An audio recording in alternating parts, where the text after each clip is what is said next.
Bab 425. Tidak akan pernah berdamai. Mileye menatap Sermina Dugu dengan tenang dan menunggu paragraf berikutnya. Sermina Dugu berkata lembut, salah satunya adalah guru leluhur Sekte Wu yang berjalan di langit. Orang ini seni bela dirinya sangat ajaib, yang pernah menghancurkan dunia kecil dengan satu pukulan.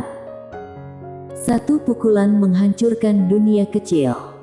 Ekspresi Mileye tiba-tiba menjadi serius. Dunia kincang setara dengan dunia kecil, artinya lawan bisa menghancurkan seluruh dunia kincang hanya dengan satu pukulan. Tingkat kekuatan ini sudah bisa digambarkan seperti melawan langit.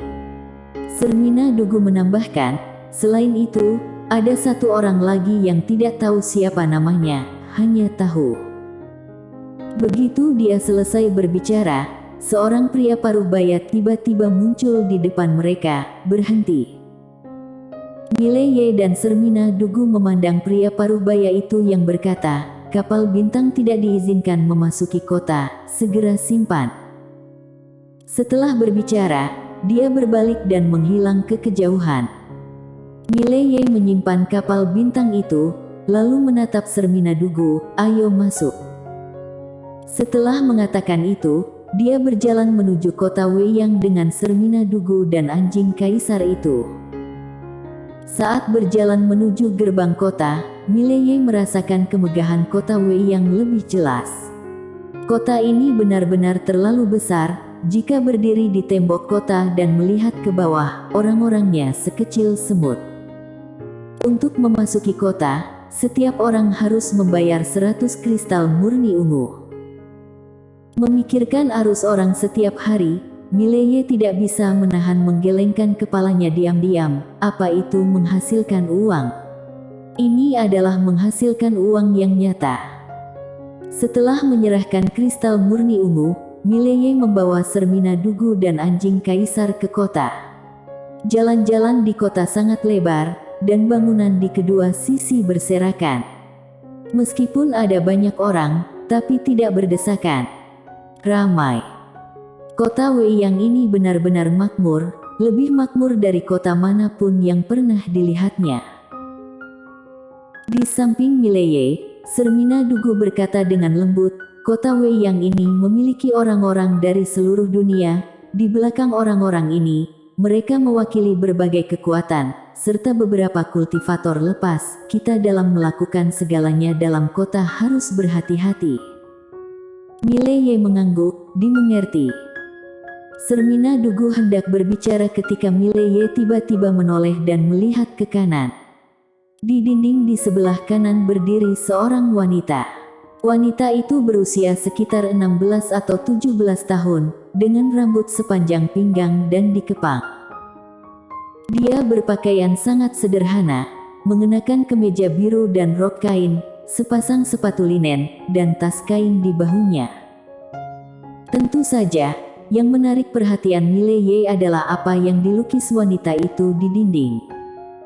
Ada lukisan pemandangan di dinding. Latar belakang gambarnya adalah langit biru dan awan putih. Di bawahnya ada air terjun. Di bawah air terjun, percikan air, dan di samping kolam, ada rumput liar di mana-mana, dan ada penggembala anak laki-laki mengendarai sapi dan memainkan seruling. Lukisan wanita itu seperti hidup, dan pada pandangan pertama, tampak seperti pemandangan nyata.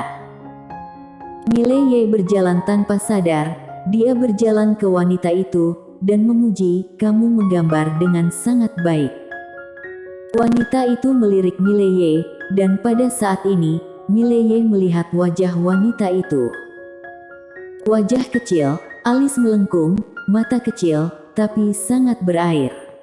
Secara keseluruhan, penampilannya tidak terlalu cantik, tetapi ada temperamen yang tak terlukiskan. Sudut mulut wanita itu sedikit terangkat, dan senyumnya sangat cerah, di mana bagusnya. Mileye memandangi lukisan di depannya dan berkata dengan lembut, melihatnya, hatiku sangat damai. Wanita itu tersenyum dan berkata, benarkah? Saat dia mengatakan itu, dia menoleh dan terus melukis. Segera, seorang pria muncul di lukisan itu. Pria itu adalah Mileye, dan penampilannya sangat realistis. Mileye menghadap wanita itu, bingung. Wanita itu tersenyum cerah. Dalam 2 hari terakhir, kamu adalah orang pertama yang mengatakan bahwa lukisanku bagus, dan orang pertama yang mau serius melihat lukisanku, jadi lukisan ini untukmu. Mileye tersenyum, ada di dinding. Apakah kamu akan memberikan dinding ini kepada aku? Wanita itu memutar matanya ke arah Mileye, idiot. Mileye tercengang, lalu berkata dengan lembut, dimengerti. Lukisan ini sudah ada di pikiranku. Wanita itu mengacungkan jempol kepada Mileye, pemahamannya bagus. Setelah berbicara, dia berbalik dan pergi. Pada saat ini, Mileye tiba-tiba berkata, tunggu. Wanita itu berhenti dan berbalik untuk melihat Mileye. Mileye mengeluarkan sepotong kayu dan mengukirnya. Tak lama kemudian, sesosok kayu kecil muncul di tangan Mileye. Manusia kayu kecil ini terlihat persis sama dengan wanita itu, dan juga sangat realistis. Mileye menyerahkan manusia kayu kecil itu kepada wanita itu, untukmu. Wanita itu melirik manusia kayu kecil itu dan berkata sambil tersenyum, kamu tidak menggunakan kemampuan seniman bela diri, hanya murni keahlian. Ya, aku menerimanya. Setelah dia selesai berbicara, dia menyimpan manusia kayu kecil itu, lalu berbalik dan pergi. Tapi sebelum pergi, dia melirik anjing kaisar. Mileye berdiri di depan dinding, dan setelah beberapa saat, dia tersenyum sedikit, ayo pergi. Dalam perjalanan, Mileye berkata, aku perlu menemukan kamar dagang besar, dan harus ada kekuatan di kota yang berspesialisasi dalam intelijen. Sermina Dugu berkata dengan lembut, aku akan pergi mencari tahu. Mileye mengangguk, ayo cari tempat tinggal dulu. Setelah beberapa saat, Mileye menemukan sebuah penginapan. Setelah check-in, Sermina Dugu ingin bertanya, dan Mileye meminta anjing kaisar untuk mengikutinya. Dengan adanya anjing kaisar, keselamatan Sermina Dugu tidak akan menjadi masalah. Di dalam kamar, Mileye sedang duduk bersila di tempat tidur, dengan jari-jarinya tangan kanan di lututnya dan dengan pedang cahaya hitam di sekitar ujung jarinya. Jiwa pedang Inhumanity. Selama ini ia mempelajari jiwa pedangnya Inhumanity. Pikiran jahat, dia dulu hanya mempelajari pikiran jahatnya sendiri, tetapi sekarang, dia mulai mempelajari pikiran jahat orang lain, dan kemudian dia menemukan bahwa pikiran jahat orang lain juga dapat digunakan untuknya. Selain mempelajari jiwa pedang Inhumanity, ia mempraktikkan tingkat alamnya sendiri kapanpun ia punya waktu. Alam perubahan energi. Sampai sekarang, dia belum memilih untuk menerobos. Tidak ada batasan, tidak ada terobosan. 1 jam kemudian, Sermina Dugu kembali ke restoran. Di dalam ruangan, Sermina Dugu berkata, di kota Weiyang, ada kamar dagang yang tak terhitung jumlahnya, tetapi yang terbesar adalah kamar dagang pusaka, yang mengadakan lelang setiap 5 hari, dan setiap lelang akan ada barang bagus. Jika kamu ingin membeli sesuatu atau menjual sesuatu, kamar dagang ini adalah pilihan yang baik. Mileye sedikit mengangguk, apakah ada kekuatan untuk mencari informasi di kota? Sermina Dugu mengangguk, aku menemukan satu, paviliun Baik Xiao. Dikatakan bahwa selama harganya terjangkau, tidak ada yang tidak mereka ketahui. Mileye bangkit, pergi ke paviliun Baik Xiao. Sermina Dugu berkata dengan sungguh-sungguh, ketika kami kembali, kami menemukan bahwa beberapa orang tampaknya mengikuti kami di sekitar kami. Masalah kedatangan kita ke kota seharusnya terungkap. Mileye tersenyum, itu pasti akan terungkap, lagi pula, kita tidak melakukan apapun untuk menyembunyikan diri. Sermina Dugu memandang Mileye, kamu memiliki harta itu di tubuhmu, dan itu akan menjadi target semua orang. Mileye berkata, aku tahu. Sermina Dugu bingung, kalau begitu kamu masih datang terang-terangan. Mileye berkata dengan lembut, aku tidak bisa melarikan diri, dan aku tidak ingin melarikan diri. Sekarang, aku hanya ingin melihat siapa yang akan menggangguku lebih dulu. Sermina Dugu berkata dengan sungguh-sungguh, lalu.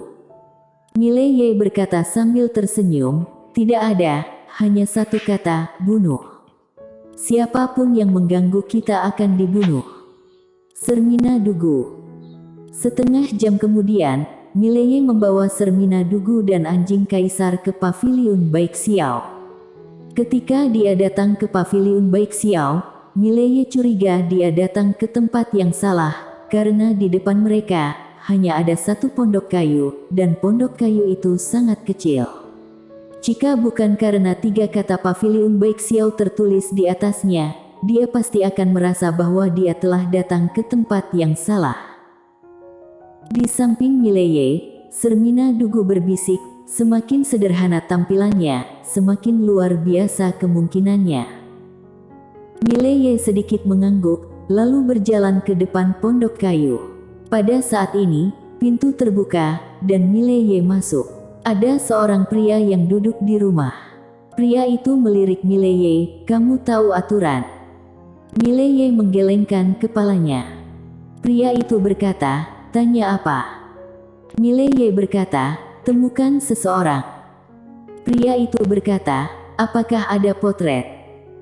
Mileye mengangguk, lalu tangan kanannya menjentikkan ringan, dan tak lama kemudian, potret Lin Siye muncul di depan pria itu. Pria itu berkata, 500.000 kristal murni ungu. Mileye melenturkan jarinya, dan sebuah cincin penyimpanan jatuh di depan pria itu.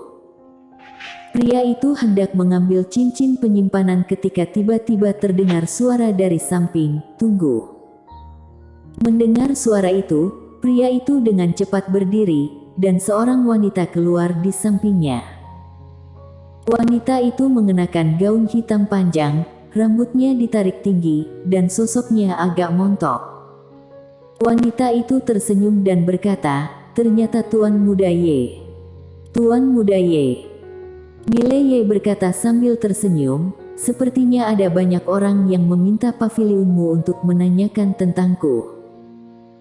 Wanita itu tersenyum dan berkata, ya, dan tidak banyak orang yang bertanya tentang Tuan Muda, dan mereka semua adalah bos besar. Mileye tersenyum kecil, kali ini, aku hanya ingin meminta pavilionmu untuk membantu menemukan seseorang, itu saja. Wanita itu berjalan di depan Mileye, dia melirik Mileye, dan berkata sambil tersenyum, sejauh yang aku tahu, harta teratas dalam daftar ada di Tuan Muda Ye. Mileye mengangguk, pada aku. Mata wanita itu sedikit menyipit, paviliun Baik Xiao sangat tertarik dengan harta ini, aku ingin tahu apakah Tuan Muda Ye dapat menunjukkannya kepadaku. Saat suara wanita itu jatuh, seorang lelaki tua tiba-tiba muncul tidak jauh di belakang Mileye. Alam tiada batas. Mileye menggelengkan kepalanya dan tersenyum, kamu yang ingin melihatnya, bukan pavilionmu, kan? Wanita itu mengepalkan tangan kanannya perlahan dan hendak berbicara ketika Mileye tiba-tiba muncul di belakang wanita itu, tubuh wanita itu menegang, dan ada titik merah kecil di tenggorokannya. Wanita itu melihat ke depan dengan tidak percaya di matanya, kamu. Begitu dia mengucapkan sepatah kata pun, darah menyembur dari tenggorokannya. Ketika ekspresi lelaki tua yang tidak jauh itu berubah, dia hendak menembak, namun saat seberkas cahaya pedang melintas, tubuh lelaki tua itu langsung menegang. Saya tidak tahu kapan Mileye muncul di belakang lelaki tua itu, dan pada saat yang sama, dia memegang kepala berdarah di tangannya, yang merupakan kepala lelaki tua itu. Pembunuhan instan alam tiada batas. Dulu, Dia harus menggunakan pakaian dewa untuk membunuh alam tiada batas, tapi sekarang dia bisa melakukannya dengan mudah. Di dalam rumah, pria itu menatap Mileye dengan ngeri. "Kamu..." Mileye mengabaikan pria itu, tetapi berbalik untuk melihat tidak jauh, di mana seorang pria tua berambut putih muncul entah kapan. Master Alam Suci. Pria tua berambut putih itu menatap Mileye. "Mileye, kamu sangat berani." Mileye berkata, "Bagaimana kalau kita masuk akal dulu?" "Aku bersedia masuk akal." Pria tua berambut putih itu berkata dengan dingin, "Apalagi yang bisa dikatakan? Kamu melakukan sesuatu pada orang-orang paviliun baik Xiaoku, bahkan jika kamu masuk akal, kamu harus terkutuk, kamu..." Mileye tiba-tiba menggelengkan kepalanya. "Bunuh."